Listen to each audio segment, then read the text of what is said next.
Hello everyone, welcome to study with Shri. देखिए UP triple S C PET का practice set चल रहा है। यह प्रैक्टिस सेट नंबर आपका 33 है। 32 प्रैक्टिस सेट ऑलरेडी कंप्लीट हो चुका है। प्ले लिस्ट बना रखी है, आप लोग जा करके देख सकते हैं। देखिए अगर आप किसी भी प्रतियोगिता परीक्षा की तैयारी कर रहे हैं तो इस प्रैक्टिस सेट को देख सकते हैं। क्यों? क्योंकि इसमें जो भी क्वेश्चन हैं वो सभी प्रतियोगिता परीक्षाओं के लिए काफ़ी महत्वपूर्ण है। ठीक है, तो देखिए जो लोग फर्स्ट टाइम विजिट कर रहे हैं मेरे चैनल पे, तो वो लोग जो है कि प्ले लिस्ट में जाएंगे चैनल के, और प्ले लिस्ट में आपको मिल जाएगा UP triple S C PET का प्ले लिस्ट। वहाँ पे जो है कि प्रैक्टिस सेट नंबर 1 से प्रैक्टिस सेट नंबर 33 तक पहुँच सकते हैं। ठीक है, और जो लोग पहले चैनल पे विजिट कर रहे हैं वो चैनल को सब्सक्राइब कर लें, बेल आइकन को प्रेस कर लें, क्योंकि जो है कि अब बचे हैं बस 10 दिन के करीब। ठीक है, 10 दिन से भी कम बचे हैं, 8 दिन के करीब बचे हैं। तो आप लोग जो है कि प्रैक्टिस सेट नंबर 1 से प्रैक्टिस सेट नंबर 33 तक देखें, और आगे भी मतलब चलती रहेगी। पर डे आजकल क्लास आएगी। ठीक है, आज के बाद से जो है कि पर डे प्रैक्टिस सेट चलेगा इवनिंग में। तो स्टार्ट करते हैं। फर्स्ट क्वेश्चन है, ऋग वैदिक काल में आर्यों का मुख्य व्यवसाय क्या था? शिल्पकारी, व्यापार, खेती, पशुपालन। देखिए बात की जा रही है ऋग वैदिक काल की। पूछा जा रहा है कि ऋग वैदिक काल में आर्यों का जो मुख्य व्यवसाय था वो क्या था। तो देखिए ऐसा है कि ऋग वैदिक आर्यों का जो पारंपरिक जीवन था वो क्या था? तो वो अस्थायी था। ठीक है, और इनके आर्थिक जीवन का जो मूलभूत आधार था वो क्या था? वो कृषि था और पशुपालन था। ठीक है, लेकिन ये लोग जो है कि कृषि की अपेक्षा जो है कि पशुपालन को अधिक महत्व देते थे। कृषि की अपेक्षा पशुपालन को अधिक महत्व देते थे ये आर्य। ठीक है, आर्यों जो हैं, देखिए क्योंकि ये आर्य लोग जो है ना अपने जो पशु थे उनको जो है कि अपनी संपत्ति समझते थे।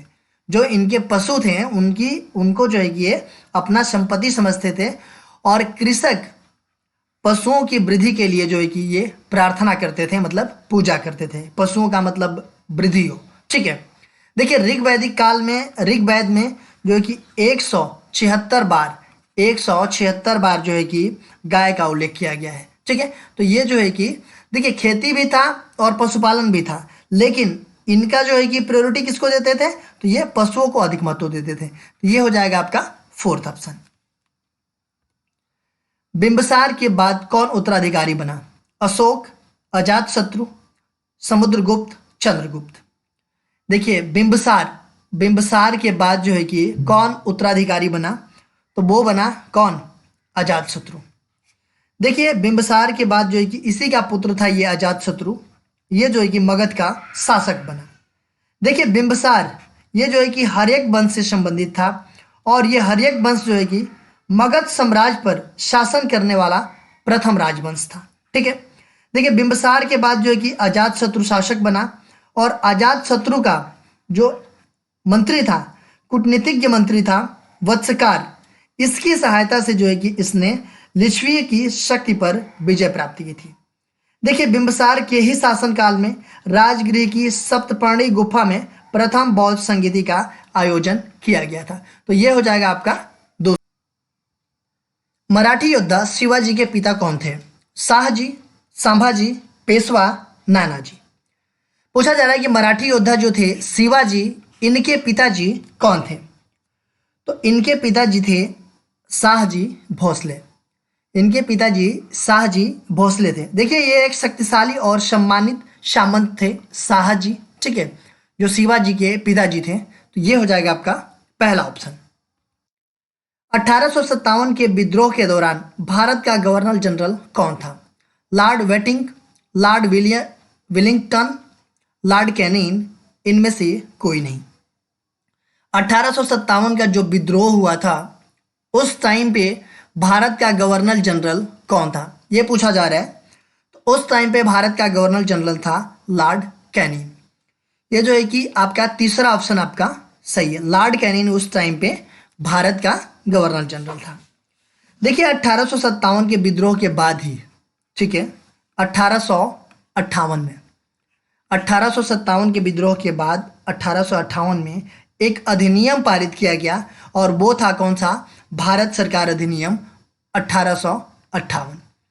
वो कौन सा था? भारत सरकार अधिनियम 1858। ये 1857 के विद्रोह के बाद ही जो है कि ये पारित हुआ। ठीक है, देखिए इसका उद्देश्य क्या था कि जो भी घटना घटी है 1857 में, जो घटना 1857 में घटी है उसकी जो है कि पुनरावृत्ति को रोकना था इसका उद्देश्य। और यह भी था कि साथ में प्रशासनिक व्यवस्था को स्थापित करके भारत का उपयोग ब्रिटिश औपनिवेशिक हित में करना था। ठीक है, देखिए इस अधिनियम, जो ये अधिनियम था भारत सरकार अधिनियम 1858, ठीक है, इसके तहत भारत के जो गवर्नर जनरल थे उनको जो है कि वायसराय कहा गया। देखिए क्वेश्चन आता है, ठीक है, कि भारत का गवर्नर जनरल का नाम बदल करके वायसराय किस अधिनियम के द्वारा किया गया? तो वो था आपका कौन सा? तो वो था आपका भारत सरकार अधिनियम 1858 के तहत जो है कि भारत के गवर्नर जनरल को वायसराय, मतलब उसका नाम बदल करके वायसराय कर दिया गया। देखिए ये जो लॉर्ड कैनिंग था, ये जो है कि गवर्नर जनरल तो था ही, बट इसके टाइम ही क्या हुआ, मतलब ये वायसराय ही हो गया। मतलब इसको ये जो है कि वायसराय भी था पहला और ये अंतिम गवर्नर जनरल भी था। ठीक है, इसके साथ भारत ने ब्रिटिश को फ्रांसीसी चुनौती का अंत हुआ। प्लासी का युद्ध, बक्सर का युद्ध, वांडीवास का युद्ध, श्रीरंगपट्टनम का युद्ध। पूछा जा रहा है कि किसके साथ जो है कि भारत में ब्रिटिश को फ्रांसीसी चुनौतियों का अंत हुआ, किसके बाद हुआ था? तो ये हुआ था आपका वांडीवास का युद्ध के साथ। देखिए वांडीवास का युद्ध जो है कि कब हुआ था? तो ये हुआ था आपका 22 जनवरी 1760 को। 22 जनवरी 1760 को वांडीवास का युद्ध हुआ था। और किसके किसके बीच हुआ था? तो ये ब्रिटिश तथा फ्रांसीसी सेना के बीच हुआ था। किसकी हार हुई थी? तो ये फ्रांसीसियों की हार हुई थी और ब्रिटिश सेना की जीत हुई थी। इसी के मतलब इसी युद्ध के बाद फ्रांसीसी चुनौती का अंत हो गया था। ठीक है, तो ये हो जाएगा आपका तीसरा ऑप्शन। वर्ष 1914 में भारतीय राष्ट्रीय दल की बर्लिन में स्थापना किसने की थी? सुभाष चंद्र बोस, डब्ल्यू.सी. बनर्जी, सुरेंद्र नाथ बनर्जी, चंपक रमन पिल्लई। 1914 में भारतीय राष्ट्रीय दल की बर्लिन में स्थापना किसने की थी? तो देखिए ये जो है कि डॉक्टर चंपक रमन पिल्लई के द्वारा जो है कि किया गया था। देखिए इनके द्वारा जो है कि 1914 में बर्लिन में भारतीय राष्ट्रीय पार्टी की स्थापना की गई। और इस पार्टी के सदस्य कौन कौन थे? तो लाला हरदयाल, तारकनाथ दास, मोहम्मद बरकतुल्ला, राजा महेंद्र प्रताप और वीरेंद्र नाथ चट्टोपाध्याय इसके जो है कि पार्टी के सदस्य थे। तो ये हो जाएगा आपका फोर्थ ऑप्शन। जिस समय दिल्ली ब्रिटिश भारत की राजधानी बनी उस समय वायसराय कौन था? Lord Curzon, Lord Hardinge, Lord Minto, Lord Wavell. देखिए भारत की राजधानी जो है कि जब दिल्ली बनी तो उस टाइम पे वायसराय कौन था? उस टाइम पे जो है कि वायसराय था लॉर्ड हार्डिंग। तीसरा ऑप्शन आपका सही है। देखिए लॉर्ड हार्डिंग का कार्यकाल कब से कब तक रहा है? 1910 से 1916 के बीच रहा है इसका कार्यकाल। देखिए 12 दिसंबर की बात है, 12 दिसंबर 1911। 12 दिसंबर 1911 को जॉर्ज पंचम ये राजा थे और इनकी रानी मेरी दिल्ली आए हुए थे और दिल्ली दरबार का आयोजन किया गया था। ठीक है, उसी समय ये ऐलान किया गया कि अब भारत की राजधानी जो है कि कोलकाता नहीं, कहाँ होगी? दिल्ली होगी। क्योंकि देखिए इसके पहले 12 दिसंबर 1911 के पहले भारत की राजधानी कहाँ पे थी? तो कोलकाता में थी। इसी दिन जो है कि ऐलान किया गया कि भारत की राजधानी जो है कि कोलकाता नहीं रहेगी, अब दिल्ली रहेगी। ठीक है, ये घोषणा किया गया 12 दिसंबर 1911 को, लेकिन 13 फरवरी 1931 को दिल्ली को आधिकारिक तौर पर राजधानी घोषित किया गया था। तो ये दोनों डेट याद रखिएगा। इस टाइम पे तो घोषणा किया गया था, लेकिन आधिकारिक राजधानी कब हुई? ये 13 फरवरी 1931, लगभग जो है कि 2 दशक के बाद। ठीक है, तो ये हो जाएगा आपका तीसरा ऑप्शन। एयो ह्यूम के संबंध में निम्नलिखित में से कौन सा कथन सही नहीं है? वह अर्निथोलॉजिस्ट था, वह भारतीय सिविल सेवा का सदस्य था, उसने भारतीय राष्ट्रीय कांग्रेस की स्थापना की, उसने कांग्रेस के वार्षिक सत्रों की 2 बार अध्यक्षता की। किसके बारे में बात की जा रही है? एयो ह्यूम के बारे में बात की जा रही है, ठीक है। एलन ऑक्टेवियन के बारे में बात की जा रही है, ठीक है। देखिए ये जो है क्या थे?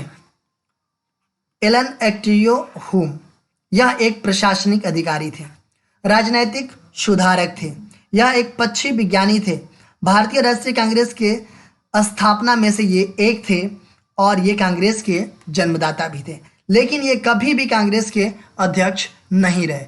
ये बोला जा रहा है कि उनमें इसने मतलब कांग्रेस के वार्षिक सत्रों के 2 बार अध्यक्षता की। देखिए ये कांग्रेस के कभी अध्यक्ष नहीं रहे। देखिए यह जो है कि अर्निथोलॉजिस्ट थे, बिल्कुल सही है। वो भारतीय सिविल सेवा का सदस्य था बंदा, बिल्कुल सही है। उसने भारतीय राष्ट्रीय कांग्रेस की स्थापना की, ये भी सही है। तो पूछा जा रहा है कि इसमें से सही कौन सा नहीं है, तो ये नहीं है। देखिए ये जो है कि अध्यक्ष कभी नहीं रहे एयो ह्यूम, ठीक है। गांधी जी द्वारा सन 1933 तक संपादित समाचार पत्र का नाम क्या था? Sarvodaya, Arya, Times of India, Young India. Gandhi ji के द्वारा सन 1933 तक संपादित समाचार पत्र का क्या नाम था? तो ये नाम था यंग इंडिया। 4th ऑप्शन आपका सही है। देखिए गांधी जी के द्वारा जो है कि संपादित समाचार पत्र जो यंग इंडिया था, यह जो है कि 1933 तक था, ठीक है। 1933 के बाद जो है कि हरिजन इनका समाचार पत्र संपादित हुआ। हरिजन किस भाषा में था? तो अंग्रेजी भाषा में था। हरिजन बंधु ये गुजराती में था। हरिजन सेवक ये हिंदी में था, ठीक है। ये प्रमुख समाचार पत्र थे गांधी जी के द्वारा जो संपादित किए जा रहे थे, ठीक है। तो ये पूछा जा रहा है कि 1933 तक संपादित समाचार पत्र, तो वो था आपका यंग इंडिया, और जो मैंने बात बताया वो यंग इंडिया के बाद और सब समाचार पत्र प्रकाशित हुए। अंग्रेजों द्वारा निम्नलिखित में से किस क्रांतिकारी को फांसी की सजा दी गई थी? जतीन दास, चंद्रशेखर आजाद, राजगुरु, कल्पना दत्त। अंग्रेजों को द्वारा जो है कि किस क्रांतिकारी को फांसी की सजा दी गई थी? किसको दी गई थी? तो वो राजगुरु को दी गई थी। देखिए राजगुरु, भगत सिंह और सुखदेव जी, इन तीनों लोगों को फांसी दी गई थी 23 मार्च 1931 को। राजगुरु, भगत सिंह और सुखदेव, इनको फांसी कब दी गई थी? 23 मार्च 1931 को दी गई थी इनको फांसी। कहाँ पे? केंद्रीय जेल लाहौर में। देखिए सैंडर्स की हत्या के मामले में जो है कि भाग लेने के लिए इन्हें ये फांसी दिया गया था, और इस षड्यंत्र को लाहौर षड्यंत्र के मतलब लाहौर षड्यंत्र केस भी कहा जाता है, उसके नाम से भी जाना जाता है, लाहौर षड्यंत्र केस। तो ये हो जाएगा आपका तीसरा ऑप्शन। ग्रीष्म ऋतु में धूल भरी आंधियां तापमान पर क्या प्रभाव डालती है?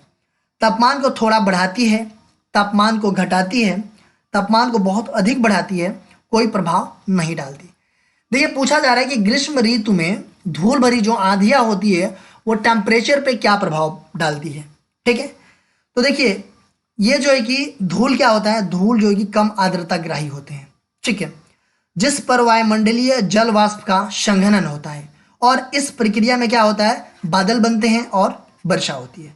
तो धूल जो है कि घटाएगी तापमान को, तो ये हो जाएगा आपका तापमान को घटाती है। विषुवत रेखा के समानांतर काल्पनिक रेखाओं को क्या कहते हैं? अक्षांश, रेखांश, समदाब रेखाएं, समताप रेखाएं। पूछा जा रहा है कि विषुवत रेखा के समानांतर काल्पनिक रेखाओं को क्या कहते हैं? देखिए ये हमारी अर्थ है, और ये जो है हमारा क्या है? ये विषुवत रेखा है, ये इसको भूमध्य रेखा भी बोलते हैं, ठीक है। विषुवत रेखा को 0 डिग्री अक्षांश कहते हैं, ठीक है, 0 डिग्री अक्षांश। भूमध्य रेखा बोल सकते हैं या फिर विषुवत रेखा बोल सकते हैं, ठीक है। ये पूछा जा रहा है कि विषुवत रेखा के समानांतर जो काल्पनिक रेखाएं होती है, ये वाली रेखाएं, इसको हम क्या बोलते हैं? ठीक है, तो इसको हम बोलते हैं अक्षांश रेखाएं कहते हैं, ठीक है। ये पहला ऑप्शन आपका सही है। देखिए देशांतर कौन सी रेखाएं होती है? देशांतर जो है कि ये होती है, ठीक है। गारो और खासी जयंतियां मुख्य रूप से पाए जाते हैं मणिपुर, मेघालय, मिजोरम, छोटा नागपुर। गारो खासी जनजातियां मुख्य रूप से कहाँ पाए जाते हैं? देखिए 3 जनजातियां ये हैं, काफ़ी फेमस है, गारो, खासी और जयंतिया। ये तीनों जनजातियां बहुत ही इंपॉर्टेंट हैं। देखिए ये कहाँ पे है, तो ये मेघालय पे है। मेघालय में गारो, खासी और जयंतिया नाम की हिल्स भी हैं, पहाड़ियाँ भी हैं, और उस पहाड़ी पे जो जनजातियाँ पाई जाती हैं उन्हें गारो, खासी, जयंतिया के नाम से जानते हैं। तो ये मुख्य रूप से कहाँ पाई जाती है, तो ये मेघालय में पाई जाती हैं। ये काफ़ी इंपॉर्टेंट क्वेश्चन है, ठीक है, बहुत बार आता है गारो, खासी, जयंतिया। कहाँ की ये जनजातियाँ हैं, तो ये हैं मेघालय की प्रमुख जनजातियाँ। रायसीना हिल कहाँ है, नई दिल्ली, श्रीनगर में पहाड़ी रूप जिसे पहाड़ी शंकराचार्य के रूप में जाना जाता है। वह जगह जहां जम्मू और कश्मीर के डोगरा शासकों ने अपने किले निर्मित किए। कन्याकुमारी में सैल रूप जहां स्वामी विवेकानंद की प्रतिमा स्थापित है। पूछा जा रहा है कि रायसीना हिल ये कहाँ पे है, तो देखिए ये है आपका न्यू दिल्ली में, ठीक है। न्यू दिल्ली में रायसीना हिल स्थित है। देखिए भारत का जो राष्ट्रपति भवन है वो जो है कि रायसीना हिल पे ही सिचुएटेड है, ठीक है।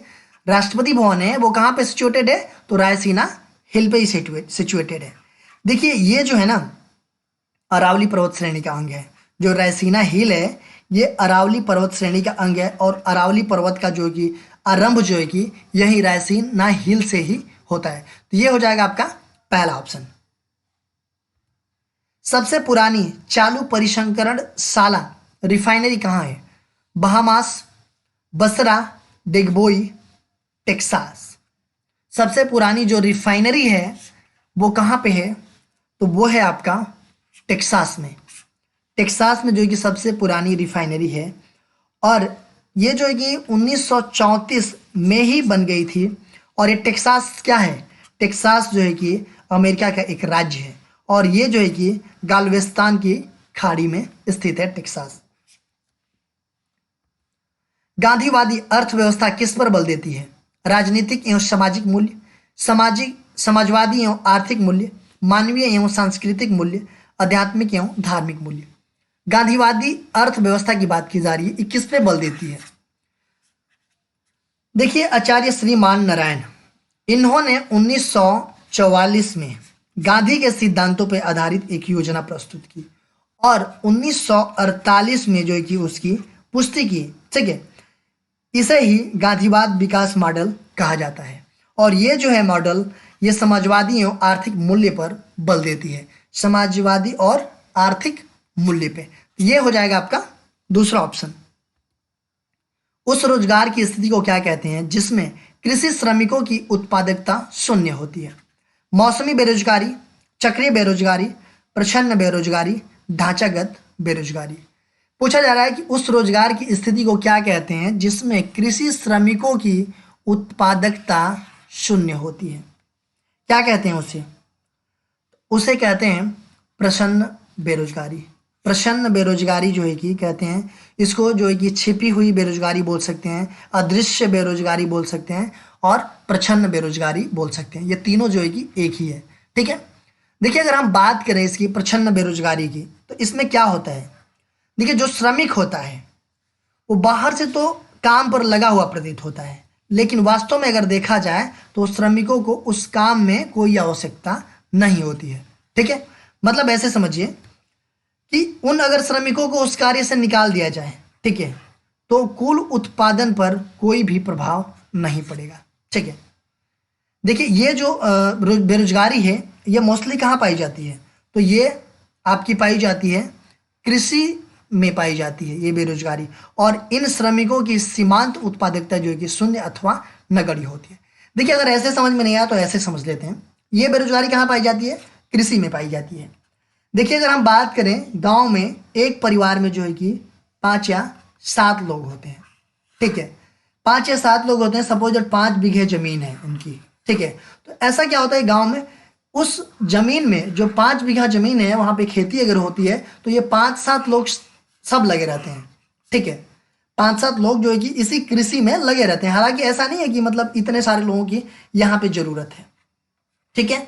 अगर इसमें से केवल 2 बंदे ही अगर इस को देखें 5 बीघे जमीन को इसमें खेती करें, तो इसमें से जो 5 लोग हैं या फिर 3 लोग हैं इनका कोई काम नहीं है, 2 लोग भी आराम से कर सकते हैं। बट यहाँ पे 5-7 लोग जो है कि गाँव में लगे रहते हैं कृषि में। तो यही है कि आप जो है कि जो एक्स्ट्रा लोग हैं, एक्स्ट्रा श्रमिक हैं, उनको अगर हम हटा दें तो दो लोग भी कर सकते हैं और उतनी ही उत्पादकता मिलेगी। ऐसा तो नहीं है कि मतलब अगर 7 लोग हैं एक परिवार में, 7 लोग खेती कर रहे हैं, मतलब एक ही जो 5 बीघे जमीन है उसमें बस 2 लोग करें तो उतनी ही उत्पादकता होगी, कोई भी प्रभाव नहीं पड़ेगा इस पर। ठीक है, तो ऐसी बेरोजगारी को कहते हैं हम क्या, प्रच्छन्न बेरोजगारी। ठीक है, प्रच्छन्न बेरोजगारी, छिपी हुई बेरोजगारी या अदृश्य बेरोजगारी। तो ये हो जाएगा आपका तीसरा ऑप्शन। प्रधानमंत्री सुकन्या समृद्धि योजना का शुभारंभ कब किया गया था? सितंबर 2014 में, अगस्त 2015 में, जनवरी 2015 में, जनवरी 2016 में। पूछा जा रहा है कि प्रधानमंत्री सुकन्या समृद्धि योजना, इसका शुभारंभ कब किया गया था? देखिए, सुकन्या समृद्धि योजना, इसकी शुरुआत जो है कि प्रधानमंत्री नरेंद्र मोदी जी के द्वारा कब? 22 जनवरी 2015 में किया गया था। 22 जनवरी 2015 में सुकन्या समृद्धि योजना की शुरुआत की गई थी, बेटी बचाओ बेटी पढ़ाओ अभियान के तहत। ठीक है, देखिए ये बालिकाओं के लिए एक छोटी सी जमा योजना बोल सकते हैं इसको। ठीक है, देखिए बच्चियों की अगर उम्र 10 साल से कम है, ठीक है, तो क्या होता है कि उसके अभिभावक या माता पिता किसी भी सरकारी बैंक में या पोस्ट ऑफिस में खाता खोल सकते हैं। ठीक है, इसमें क्या होगा कि जब बच्चियां बड़ी होंगी तो उनके उच्च शिक्षा के लिए भी मतलब इससे लाभ होगा, उनकी शादियां होगी उसमें भी इससे लाभ होगा, और इनके माता पिता को भी थोड़ा हेल्प मिल जाएगी शादी में और स्टडी में। इसलिए जो है कि इसका मतलब पर्पज जो है कि प्रधानमंत्री सुकन्या समृद्धि योजना का यही है। तो ये कब जो है कि शुभारंभ किया गया था? 22 जनवरी 2015 को। तो ये तीसरा ऑप्शन आपका सही है। भारत में हरित क्रांति के अंतर्गत विकसित बीज वाली फसलों की उच्च पैदावार वाली किस्मों का चयन कीजिए। चावल, गेहूं, दलहन, तिलहन और गन्ना। मक्का, चना, ज्वार, कहवा और चाय। चावल, गेहूं, ज्वार, बाजरा और मक्का। गेहूं, चावल, गन्ना, दलहन और मक्का। क्वेश्चन पूछा जा रहा है कि भारत में हरित क्रांति के अंतर्गत विकसित बीज वाली जो फसलें हैं जिनकी उच्च पैदावार हैं उसमें से कौन कौन सी हैं ये? ठीक है, तो उसमें से है ये भारत में हरित क्रांति के अंतर्गत जो है ये चावल आता है, गेहूं, दलहन, तिलहन और गन्ना। ये उच्च पैदावार वाली किस्मों को विकसित किया गया। ठीक है, इनको देखिए हरित क्रांति की शुरुआत कब किया गया था? 1966 से 67 के बीच किया गया था। भारत में हरित क्रांति के जन्मदाता किसे माना जाता है और विश्व लेवल पे हरित क्रांति के जन्मदाता किसे माना जाता है, ये आप लोग कमेंट बॉक्स में मुझे बताइएगा। निम्नलिखित में से किसका सबसे अधिक प्रभाव भारतीय संविधान के आपातकालीन उपबंध के ऊपर है? भारत सरकार के अधिनियम 1935, जर्मनी का वेइमर संविधान, संयुक्त राज्य का संविधान, कनाडा का संविधान। पूछा जा रहा है कि संविधान में जो आपातकालीन उपबंध है उसके ऊपर जो है कि किसका अधिक प्रभाव है। ठीक है, तो उसका अधिक प्रभाव जो है कि किसका है? तो ये है जर्मन के वेइमर संविधान का। ठीक है, आपातकालीन उपबंध के बारे में बात की जा रही है। अगर बात करेंगे भारत सरकार के अधिनियम 1935 के बारे में, तो देखिए इसमें तो लगभग 250 के करीब अनुच्छेद, मतलब मैक्सिमम जो हमारे संविधान में अनुच्छेद है ना वो कहाँ से लिया गया है? सीधे जो है कि भारत सरकार के अधिनियम 1935 से लिया गया है। ठीक है, संयुक्त राज्य अमेरिका के संविधान के हम बारे में बात करें तो इसमें जो है कि आपका फंडामेंटल्स राइट्स हैं, उद्देशिका का विचार है, राष्ट्रपति का महाभियोग की प्रक्रिया है, स्वतंत्र न्यायपालिका है। ये सब सारी चीज़ें संयुक्त राज्य अमेरिका के संविधान से लिया गया है। कनाडा का संविधान के बारे में हम बात करें तो यहाँ से क्या लिया गया है? संघीय शासन प्रणाली लिया गया है। ठीक है, देखिए ये क्वेश्चन पूछा गया था आप लोगों से पिछले वीडियो में कि भारत में अभ्रक का सबसे बड़ा उत्पादक राज्य कौन सा है? आंध्र प्रदेश, राजस्थान, मध्य प्रदेश, झारखंड। अभ्रक का सबसे बड़ा उत्पादक राज्य कौन सा है? तो ये है आपका आंध्र प्रदेश। आंध्र प्रदेश का जो नीलौर जिला है ये जो है कि अभ्रक का सबसे उत्पादक जगह है, स्थान है। ठीक है, ये हो जाएगा आपका पहला ऑप्शन। आज का क्वेश्चन देख लेते हैं। वाणिज्य बैंकों द्वारा भारतीय रिजर्व बैंक के पास रखे गए सर्वाधिक न्यूनतम से अधिक रिजर्व कहलाते हैं। नकदी रिजर्व, जमा रिजर्व, बेसी रिजर्व, क्षणिक रिजर्व। वाणिज्य बैंकों द्वारा भारतीय रिजर्व बैंक के पास रखे गए सांविधिक है, ठीक है, सांविधिक न्यूनतम से अधिक रिजर्व कहलाते हैं। ये क्या कहलाते हैं, ये आप लोग कमेंट बॉक्स में मुझे बताइएगा। इसका आंसर मैं नेक्स्ट वीडियो में आप लोगों को बताऊंगा। देखिए, जिनको पता होगा वो तो कमेंट्स करके बताएंगे ही बताएंगे, जिनको नहीं पता होगा वो किसी बुक से देख लेंगे, गूगल कर लेंगे, लेकिन कमेंट्स जरूर करेंगे। ठीक है, देखिए आप हमें इंस्टाग्राम पे भी फॉलो कर सकते हैं। इंस्टाग्राम पे हमारी आईडी है स्टडी विद श्री 25। फेसबुक पे मेरा पेज है कि स्टडी विद श्री के नाम से, और टेलीग्राम पे एक चैनल है स्टडी विद श्री के नाम से, और फेसबुक पे ग्रुप भी है यूपीपीसीएस के नाम से। तो इसका लिंक जो है कि आपको डिस्क्रिप्शन में मिल जाएगा, वहाँ पे क्लिक करेंगे तो आप तुरंत यहाँ पे पहुँच जाएंगे। इन सब सारे जगहों से जुड़ जाइए। इन सब सारे जगहों पे स्टडी से रिलेटेड चीज़ें पोस्ट की जाती है, जिससे आप लोगों को फ़ायदा पहुँच सकता है। दोस्तों, वीडियो अच्छी लगती है तो आप लोग जो है कि लाइक किया कीजिए, एक अच्छा सा कमेंट्स कर दिया कीजिए, और अपने दोस्तों में शेयर जरूर कीजिए। अगर वीडियो अच्छी नहीं लगती है तो आप लोग डिसलाइक कर दीजिए, और कमेंट बॉक्स में मुझे बताइए कि डिसलाइक क्यों किया। वीडियो देखने के लिए धन्यवाद।